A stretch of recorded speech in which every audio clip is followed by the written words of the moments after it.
ఈ బాలుడు భూమిపై ఎన్నో ఘనకార్యాలు గొప్ప పనులు చేయాలి. దేవతలారా, ఇతడికి మీ శక్తులను ప్రసాదించండి. చిరంజీవి, ఇకపై నా వజ్రాస్త్రమే కాదు, ఎలాంటి అస్త్రశస్త్రాలు ఆయుధ శక్తి నీకు హాని చేయలేవు. నీకు అగ్నిలోని తేజస్సును శక్తిని ఇస్తున్నాను. నీవు తలుచుకున్న రూపాన్ని ధరించగల కామరూప విద్యను నీకు ప్రసాదిస్తున్నాను. కుబేరా, నీవు సర్వశత్రుంజయమైన ఈ గదాదండం నా కానుక.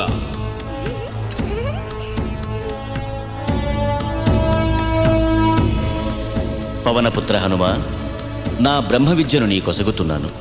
నిన్నే అస్త్రాలు ఏమీ చేయలేవు. దీర్ఘాయుష్మాన్ భవ. దేవా, ధన్యోస్మి, కృతజ్ఞుణ్ణి.